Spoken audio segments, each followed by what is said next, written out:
Jeffrey believes the fitness YouTubers when they say that there's no such thing as a perfect diet. And so Jeffrey follows the fitness YouTubers' advice to eat junk food as long as it fits his macros. Jeffrey gets fat. Adonis has been shredded for years. It's not even difficult to stay lean when he eats the perfect diet. The peasants around him look in confusion, but Adonis continues to feast. All of the fitness YouTubers you see are complete pussies. They say there's no such thing as the perfect diet. That's bullshit. I'm going to show you exactly what the perfect diet is right now. My name is Hamza. I help young men go through the Jeffrey to Adonis transformation through self-improvement. We don't do any of the standard fitness YouTuber bullshit around here. Scroll down right now, click on the subscribe and the post notification button if you want to join in on the cult. My diet has been horrendous because I trusted these guys on the internet. These motherfuckers told me you can eat whatever you want, you can eat all the junk food as long as it fits your macros. I trusted them. Because of that, I've never even considered the difference that food has on our health. When I've done the most basic research, it hurts me to think that I was stupid enough to follow fitness YouTubers. That it hurts me to think that my boys who are watching this video, who support my channel, who are in my cult,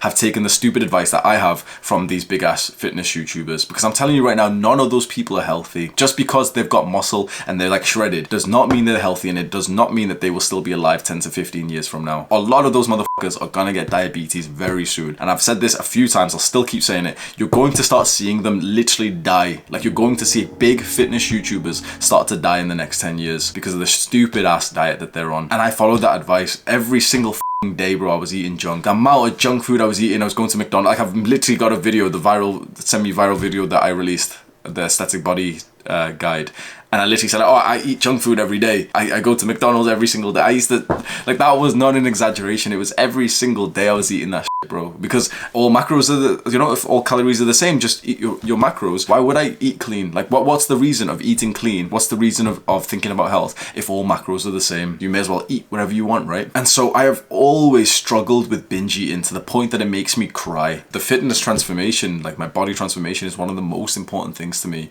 And feeling like you don't have any control over your diet, which you probably can relate to. Like, you want to improve your diet, you just keep on making the same mistakes.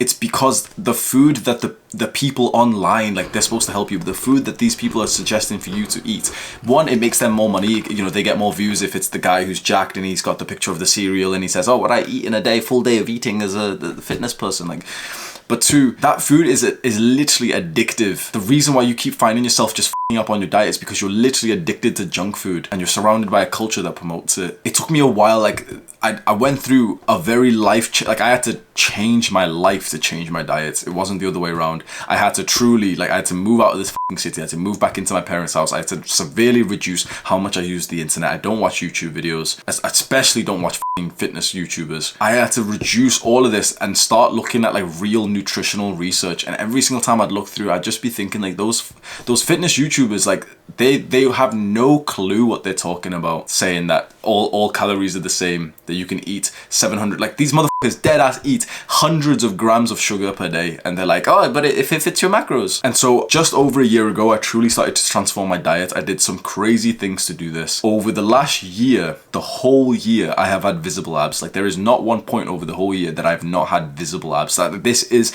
unheard of for me. I've gotten lean before, but I would literally get lean. Like, here's a few pictures of me in uni and everything. I would get lean and I would just start to gain the weight back, because you can force yourself to get into the calorie deficit, but eventually it gets quite, like, restrictive. You've got 2,000 calories a day, you want to eat more, and the moment I start eating more, I just start binge eating again. And so I would get lean, I'd do all that work, and then I'd lose the physique that I was, like, really proud to build, up until the last year, where now I promise you, this is the truth, I can control my body fat percentage. I have full control over my diet now, because you don't get a feeling of uncontrollable urges and cravings when you eat the food that I'm about to suggest to you in the perfect diets. The perfect diet has 4 factors. It maximizes muscle growth, it minimizes fat loss, it improves your health, and it feels sustainable. If you find a diet that has all 4, you will become a millionaire. Let's break that down. Maximizing muscle growth comes from a diet in the macronutrients that are high in protein, high in complex carbs, not bullshit carbs, not pussy carbs. We're not going to eat sugar, not simple carbs. High in complex carbs and moderate fats. So we need protein around the clock to maximize muscle protein synthesis. And you can imagine this is like the process of turning protein into muscle. Like, very, very stupidly simplified. And this is how it works. Once we eat protein, this ability to make muscle is elevated, but it's like a wave and it starts going down after we've ate protein. And if we eat more protein, it goes up. What we'd like to do is keep this elevated through the entire day. Next, we want want complex carbs around our workouts. This will increase glycogen, and that pretty much makes you stronger and just perform better in the gym, which will mean more muscle gain. Finally, we want moderate fats. We're not going to do the full keto bullshit. We just want moderate fats, which will just make sure that all of our hormones like testosterone are regulated and in a nice healthy level. We'll break this down in more detail soon. The second part of the perfect diet comes from minimizing fat gain, and this comes from fasting. There is no better way to structure your diet than fasting. Fasting means to not eat certain things. Most people think that it's calories. Most people think that you fast from calories. That's bullshit. We fast from carbs, maybe fat, but not calories, especially not protein. So the issue that most people have, most bodybuilders, if you're into building muscle, if you've been lifting weights for a while, the issue that you may have had with fasting, with intermittent fasting, is that you don't get protein in. These guys are telling you, okay, wake up, don't eat protein, don't eat any calories for a couple more hours till 2 p.m. But then you miss the muscle protein synthesis window that we talked about before. So we're going to few things, and we're going to do what I call protein intermittent fasting. We're going to do intermittent fasting where we wake up and we just don't eat for a couple of hours, so we have like just an 8-hour window for our calories. But we're also going to have scoops of whey protein or any kind of protein powder throughout our fasting window, so that our protein synthesis gets elevated and we also get the most of the benefits from fasting. So this is exactly what you do. You wake up and you immediately go and have a scoop of protein. Like, so many people say that this would break the fast. I don't think so. We are not fasting from calories, we're fasting from carbs. When you just have a single scoop of protein powder, you get literally like 1 gram of carb in there, and if you mix it with water as well. So we're going to wake up and have a scoop of whey protein, and then 2 to 3 hours we're just going to do some work, stay focused. 2 to 3 hours later we're going to go and have another scoop, do some more work. 2 to 3 hours later, have another scoop. Then we're probably going to start our eating window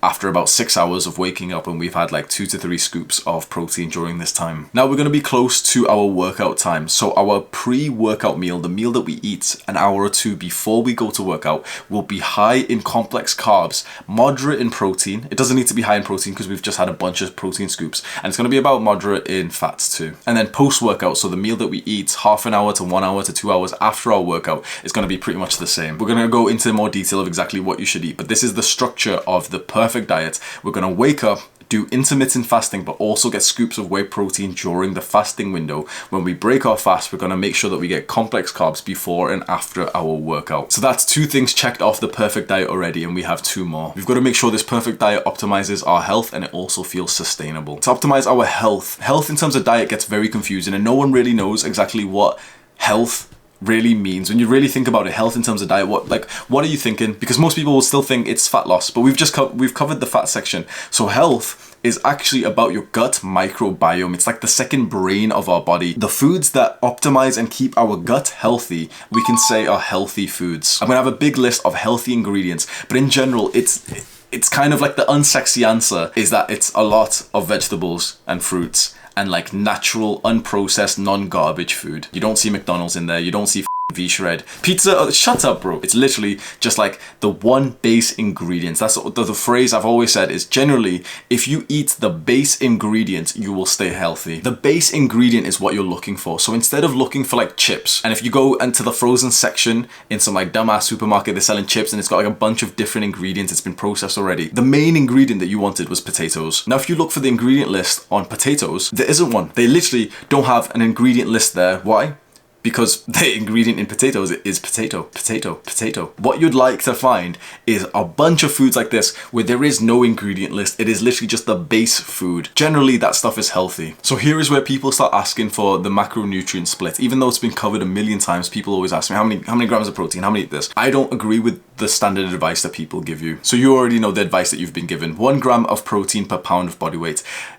It's pretty stupid advice. Doesn't really work for most people, because a 200-pound guy should generally not be eating 200 grams of protein unless he's a jacked bodybuilder. 1 gram of protein per pound of body weight doesn't work. What I would say instead is eat into the range of 120 grams of protein to about 180 grams of protein. If you end up inside of this range, fine.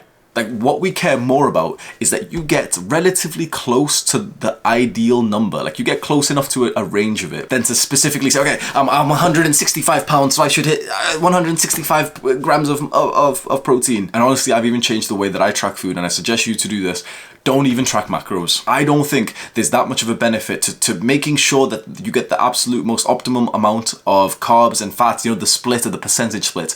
That reduces the fourth part of the perfect diet, which is sustainability, because the easier way to wrap your mind around all this is to think, okay, you have X calories. Let's say you've got 2,000 calories. It's easier to say you've got 2,000 calories, get into the range of 120 to 180 grams of protein. Anywhere around this range, in this range, is going to be good enough. And then think purely about just filling up the 2,000 calories with the huge list of ingredients here. So you might be looking at this list of ingredients and feeling a little bit, okay, confused. Like how would I make this into a realistic meal? Literally, choose a couple of them which you think, would pair well together, and just make them together. Put them all onto a plate. Like, you don't have to make a pre-designed meal that normal people eat. Like, we don't need like the name of a meal that normal people eat on the normal diets. We can have a meal which is lentils and potatoes. We can have a meal which is yogurt and raspberries, oats and nuts. Now, because we've gave you the flexibility to just say, okay, reach this many calories with roughly this much protein, and what's inside the calories, if you pick from this ingredient list, it's going to be healthy.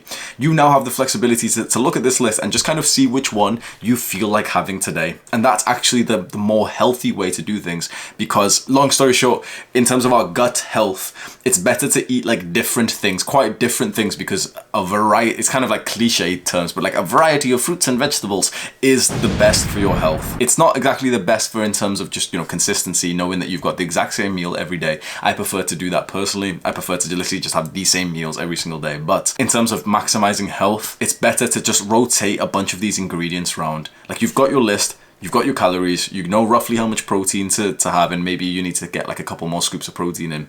There you go. Do the hard work, especially when you don't feel like it.